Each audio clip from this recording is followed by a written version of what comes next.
మార్చి 30న CSK మరియు RR జట్ల మధ్య ఆదివారం సాయంత్రం 7:30 ఒక ఇంట్రెస్టింగ్ మ్యాచ్ అయితే రంగం సిద్ధం కాబోతుంది. సో ఈ మ్యాచ్ అయితే చాలా నెక్ టు నెక్ కాంపిటీషన్ ఉండే అవకాశం ఉంటుంది. ఎందుకంటే ఈ రెండు జట్లు వాళ్ళ ప్రీవియస్ మ్యాచెస్ ఫస్ట్ మ్యాచ్ అలాగే సెకండ్ మ్యాచ్ రాజస్థాన్ ఓడిపోతే ఫస్ట్ మ్యాచ్ సిఎస్కే గెలిచింది, సెకండ్ మ్యాచ్ అయితే ఆర్సీబీ చేతుల్లో ఓడిపోయింది. కాబట్టి డెఫినెట్గా ఒక ఇంట్రెస్టింగ్ బ్యాటిల్ అయితే మనం చూడబోతున్నాం. ఒకసారి హెడ్ టు హెడ్ రికార్డ్ విషయానికి వస్తే టోటల్గా 29 మ్యాచ్లు జరిగితే సిఎస్కే 16 సార్లు గెలిచింది, ఆర్ఆర్ కేవలం 13 సార్లు గెలిచింది. సో ఇక్కడైతే క్లియర్గా ఎడ్జ్ ఉంది సిఎస్కేకి. ఇక పిచ్ రిపోర్ట్ విషయానికి వస్తే ఇదైతే గువాహతి వేదికగా ఆడుతున్నారు కాబట్టి ఈ పిచ్ మోస్ట్లీ బౌలర్స్కి హెల్ప్ఫుల్ ఉండే అవకాశం ఉంటుంది. బ్యాటర్స్కి అంతలా హెల్ప్ లభించకపోవచ్చు. సో మోస్ట్లీ టాస్ గెలిచిన కెప్టెన్ డెఫినెట్గా చేజింగ్ తీసుకునే అవకాశం ఉంటుంది. సో చేజింగ్ చేసేటప్పుడు డ్యూ వచ్చే అవకాశం ఉంటుంది కాబట్టి డెఫినెట్గా చేజర్స్కి ఈజీగా అయిపోతుంది. సో ఇక్కడైతే హై స్కోరింగ్ విన్ అయితే చెప్పలేం. సో లో స్కోరింగ్ థ్రిల్లర్ అని చెప్పుకోవచ్చు. మనం చూసాం ఆర్ఆర్ మరియు కేకేఆర్ జట్ల మధ్య కూడా లో స్కోరింగ్ థ్రిల్లర్. సో అలాగే బౌలర్స్ సెకండ్ హాఫ్లో బౌలర్స్కి అయితే ఛాన్స్ దొరికే అవకాశం ఉంటుంది. ఎనీవే ఒకసారి గ్రౌండ్ స్టార్ట్ చూసుకుంటే టోటల్గా ఐపీఎల్ 6 మ్యాచ్లు జరిగితే ఫస్ట్ బ్యాటింగ్ 2 సార్లు గెలిస్తే చేజింగ్ టీంలు 3 సార్లు గెలిచాయి. ఇక హై స్కోర్ చూసుకున్న 199 ఉంది, లో స్కోర్ అరౌండ్ 90 ఉంది.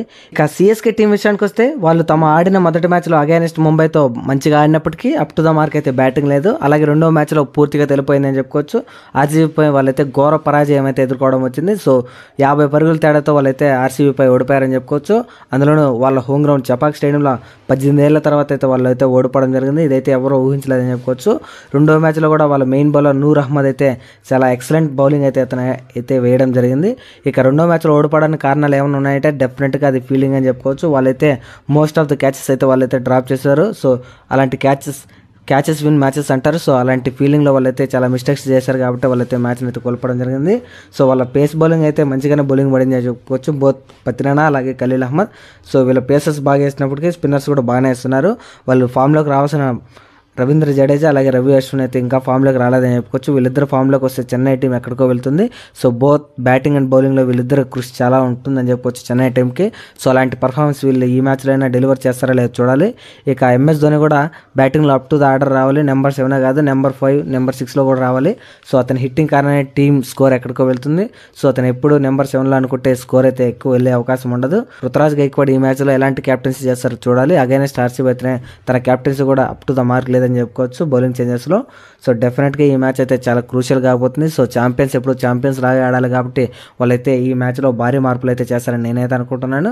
సో ఈ టీంలో కానీ భారీ మార్పులు చేయకపోతే వాళ్ళ టీం సరిగ్గా పర్ఫార్మెన్స్ చేయదు. సో ప్లే ఆఫ్స్ కూడా వెళ్ళే అవకాశం ఉండదు కాబట్టి వాళ్ళు ఈ మ్యాచ్లో డెఫినెట్గా చేంజెస్ అయితే చేస్తారని నేనైతే అనుకుంటున్నాను.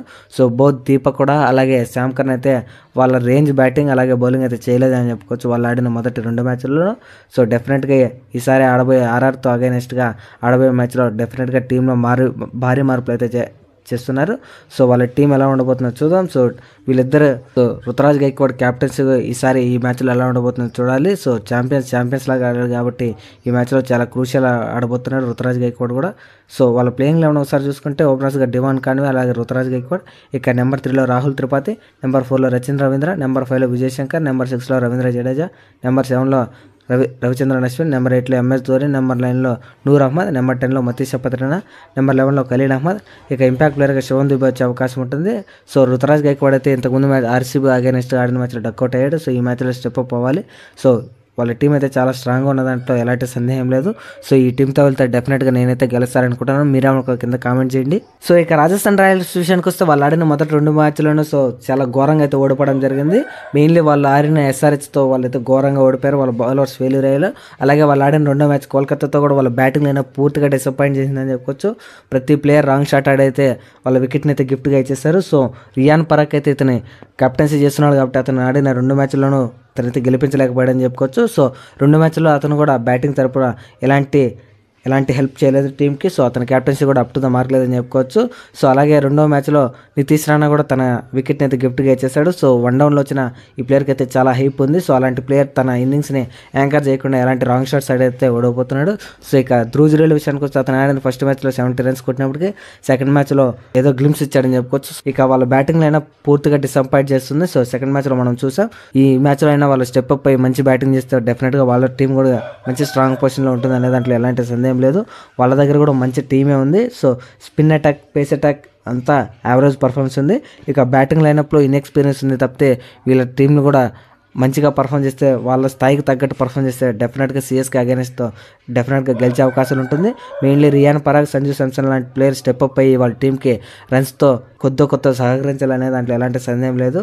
సో వాళ్ళ దగ్గర ఉన్న కోర్ టీంని అయితే వాళ్ళు వదులుకోవడంతో ఈ సీజన్లో వాళ్ళైతే మంచిగా పర్ఫార్మెన్స్ అయితే ఇవ్వలేరు అని దాంట్లో ఎలాంటి సందేహం లేదు. వాళ్ళ దగ్గర ఉన్న స్ట్రాంగ్ టీంని అయితే వాళ్ళైతే యాక్షన్లో అయితే రిలీజ్ చేశారు కాబట్టి వాళ్ళకైతే ఇలాంటి తిప్పలు తప్పవు. సో డెఫినెట్గా ఈ సీజన్ వాళ్ళైతే టేబుల్ లాస్ట్లో ఉంటారా లేదో చూడాలి. వాళ్ళు కానీ మంచిగా ఆడితే డెఫినెట్గా ఈసారి ప్లే ఆఫ్స్ రేస్ చాలా ఇంట్రెస్టింగ్గా మాడిపోతుంది. ఎందుకంటే ఉన్న ప్రతి టీంలోనూ వీక్గా ఉండే టీం ఇదే అని చెప్పుకోవచ్చు. వాళ్ళ టీం మంచిగా పర్ఫార్మెన్స్ ఇచ్చే ఈసారి ఐపీఎల్ చాలా ఇంట్రెస్టింగ్గా మారిపోతుంది. సో చూడాలి వీళ్ళు ఎలాంటి పర్ఫార్మెన్స్ అయితే డెలివర్ చేస్తారు. సో ఇక యశస్వి జైస్వాల్, రియాన్ పరాగ్, సంజు శాంసన్ లాంటి ప్లేయర్స్ అయితే చాలా ఇంపార్టెంట్ కాబోతున్నారు రీమ్యాచ్లో. సో యశస్వి జైస్వాల్ కూడా తన ఆడిన 2 మ్యాచ్లోనూ అప్ టు ద మార్క్ అయితే బ్యాటింగ్ లేదు తనది. సో అతనైతే మనం ఎప్పుడు ఒక రేంజ్లో పెట్టుకున్నాం తన బ్యాటింగ్. ప్లేయింగ్ 11 చూసుకుంటే ఓపెనర్స్గా జైస్వాల్, సంజు శాంసన్ ఉంటారు. ఇక నెంబర్ 3లో నితీష్ రాణా, నెంబర్ 4లో రియాన్ పరాగ్, నెంబర్ 5లో ధ్రువ్ జురేల్, నెంబర్ 6లో హెట్మేర్, నెంబర్ 7లో వనింద హసరంగా, నెంబర్ 8లో జోఫ్రా ఆర్చర్, నెంబర్ 9లో ఆకాష్ మధవల్, నెంబర్ 10లో మహేష్ దీక్షణ, ఇక నెంబర్ 11లో సందీప్ శర్మ. ఇక ఇంపాక్ట్ ప్లేయర్గా శుభం దుబే వచ్చే అవకాశం ఉంటుంది. సో ఆర్ఆర్ టీంలో కూడా మనం అయితే ఒక చేంజ్ అయితే ఎక్స్పెక్ట్ చేయొచ్చు ఆకాష్ మధవాల్ని. ఇక ఎవరు గెలుస్తారనే విషయానికి వస్తే డెఫినెట్గా నో డౌట్ ఇది గుహాతి వేడుక ఆడబోతున్నారు కాబట్టి డెఫినెట్గా నేనైతే రాజస్థాన్ గెలుస్తుందని అనుకోవటం లేదు. సో చెన్నై సూపర్ కింగ్స్ గెలిచే అవకాశాలు అయితే ఎక్కువ ఉన్నాయి. ఎందుకంటే నేను చెప్పిన మార్పులు చేస్తే డెఫినెట్గా వాళ్ళ టీం అయితే చాలా స్ట్రాంగ్గా ఉంటుంది. బోత్ బౌలింగ్ అండ్ బ్యాటింగ్లో వాళ్ళు ఈ మ్యాచ్ ఛాంపియన్స్ లాగా ఆడతారని నేనైతే అనుకుంటున్నాను. సో వాళ్ళైతే ఈ మ్యాచ్ గెలిచే అవకాశం చాలా వరకు వాళ్ళకే ఉందని చెప్పొచ్చు. వాళ్ళ దగ్గర పేస్ అటాక్, అలాంటి స్పిన్ అటాక్, ఎక్స్పీరియన్స్డ్ ప్లేయర్స్ అలాగే చాలామంది ఉన్నారు కాబట్టి డెఫినెట్గా నేనైతే చెన్నై సూపర్ కింగ్స్ గెలుస్తారని అనుకుంటున్నాను. సో ఇదైతే ఫైనల్ ప్రెడిక్షన్ కాదు. ఆఫ్టర్ టాస్ అంటే 7-10 కల్లా నేనైతే యూట్యూబ్లో మళ్ళీ నేనైతే కమ్యూనిటీ పోస్ట్ అయితే చేస్తాను ఏ టీం గెలుస్తుందని. సో అక్కడైతే మీరు చూడొచ్చు. మన ఛానల్ అయితే సబ్స్క్రైబ్ చేసుకోండి. సో సబ్స్క్రైబ్ చేసుకుంటే నేను పెట్టిన వీడియో అయితే మీకైతే నోటిఫికేషన్ అందుతుంది. మీరు అప్పటికప్పుడు చూసి సో క్రికెట్ అప్డేట్స్ అయితే తెలుసుకోవచ్చు. మన ఛానల్ అయితే మీ ఫ్రెండ్స్ అండ్ ఫ్యామిలీకి కూడా షేర్ చేయండి. సో బెట్టింగ్స్ జోలికి వెళ్ళకండి. బెట్టింగ్స్తో మనకైతే ఒదిగేది ఏం లేదు. So thank you for watching. Have a nice day.